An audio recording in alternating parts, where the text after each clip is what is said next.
noite a todos e todas. Boa noite às pessoas que me antecederam, né, que já falaram, a companheirada que está acompanhando aí a gente pelo Zoom, pelo YouTube também.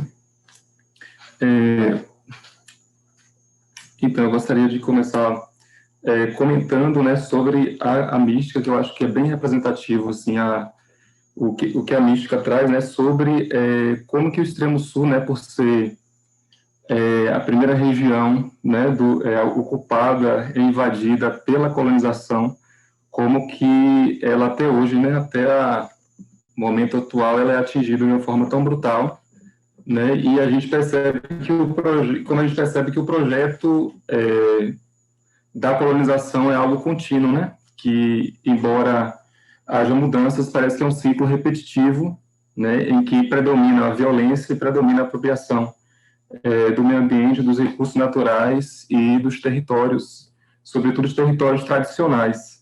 Então, o projeto de colonização ele tem essa característica de ser contínuo, embora hoje ele tenha adotado outros nomes, né, tenha aderido outras características, mas ele é contínuo.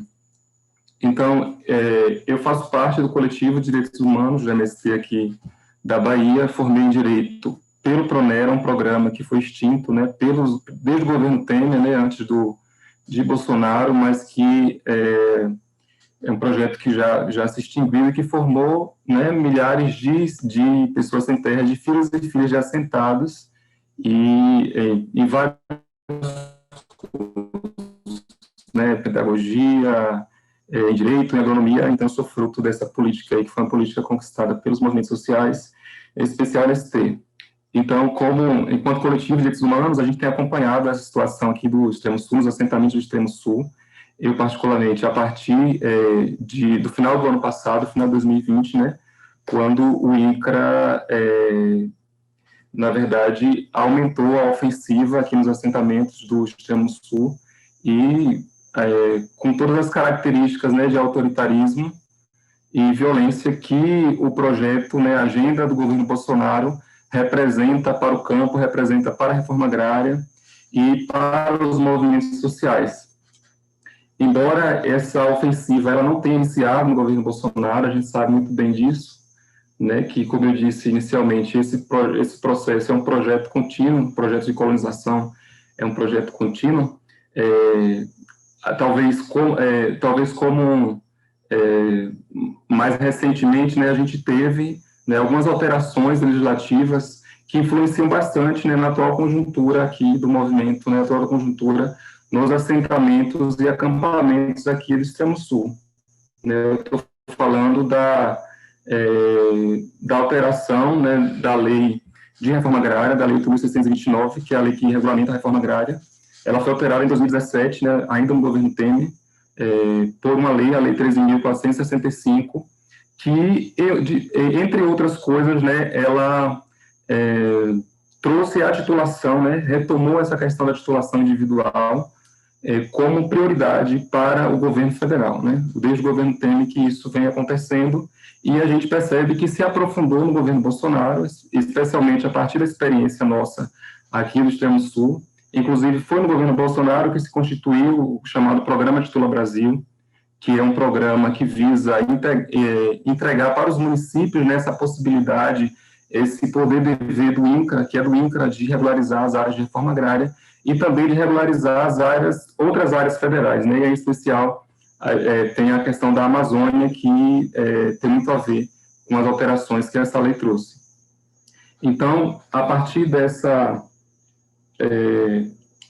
além, na verdade, dessas alterações na legislação, o governo Bolsonaro também deu continuidade a um projeto que já estava em curso, né, que algumas pessoas têm chamado de contra-reforma agrária, que é a paralisação total, né, dos processos de apropriação, né, de aquisição de novas terras para a reforma agrária, da paralisação dos processos que já estavam em curso, né, dos cortes orçamentários, né, drásticos cortes orçamentários que ocorreram na reforma agrária, né, especialmente em 2019, se a gente for observar a lei orçamentária para 2020, né, que foi aprovada em 2019, a gente percebe que o projeto de Bolsonaro para a reforma agrária é justamente, né, a total aniquilação desse projeto, dessa política.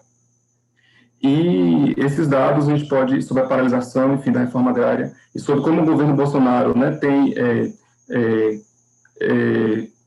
pegou a reforma agrária como uma política que deveria ser eliminada. A gente tem a ADPF 769, que é de autoria de alguns partidos de esquerda e da CONTRAF, que tratam melhor sobre essa questão da paralisação da reforma agrária. Então, a reforma agrária vive agora em 2000, né, durante o governo Bolsonaro, na verdade, um dos seus piores momentos, desde do primeiro Plano Nacional de Reforma Agrária, que foi aprovado em 1985.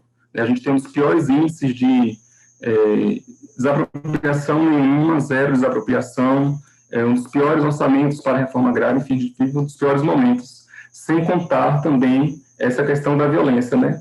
O latifúndio, né, o projeto de colonização, na verdade, ele sempre foi violento. Isso não é uma novidade, isso não é obra do governo Bolsonaro somente, né? Talvez no governo Bolsonaro isso esteja mais escancarado. Isso, sem sombra de dúvidas, isso está mais escancarado, né? Essa questão da violência, do autoritarismo, está mais escancarado. Mas o projeto colonial, o projeto do latifúndio, do agronegócio, ele sempre foi violento contra os povos indígenas, contra as comunidades quilombolas, contra o movimento sem terra, e agora ele está escancarado com o governo Bolsonaro.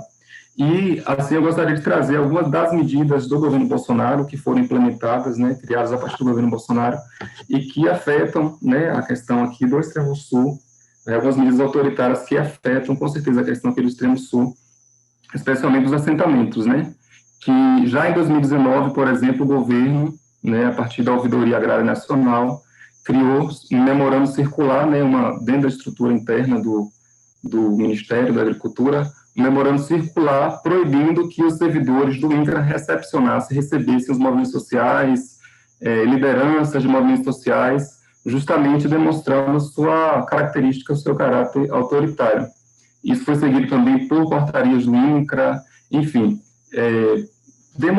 mostrando justamente, confirmando justamente aquilo que o governo o próprio presidente Bolsonaro, enquanto candidato a presidente da República em 2018, já mencionava, né, que era a questão do trato que ele daria à questão agrária, à questão fundiária, à questão dos movimentos sociais, à questão indígena. Então, isso nada mais é do que a confirmação daquilo que ele já dizia em seus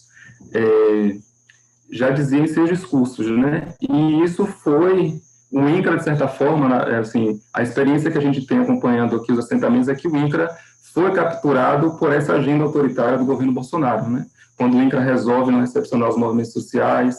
Aqui mesmo, dentro dos assentamentos, houve vários episódios em que o INCRA não se negou, né, a dialogar. O diálogo veio quando outras instituições, né, foram acionadas, MPF, Conselho Nacional de Direitos Humanos, aí sim que o INCRA, na verdade, foi obrigado a dialogar com os sociais. Mas também acho que algo ainda mais grave, que dialoga justamente com essa questão da violência representada pelo governo Bolsonaro, né, que combina com a sua agenda também armamentista, foi a alteração do Estatuto do Desarmamento em 2019, né, a Lei 13.870, se eu não me engano, que alterou, que incluiu um artigo no Estatuto do Desarmamento, possibilitando, estendendo posse de arma para os proprietários de imóveis rurais, né? Era justamente ele cumprindo também com seu programa, com seu projeto de governo, que era armar os fazendeiros para enfrentar os sem terras, enfrentar os povos indígenas, enfrentar as comunidades quilombolas. Então, essa é uma característica marcante do governo Bolsonaro, que é a questão da violência, né?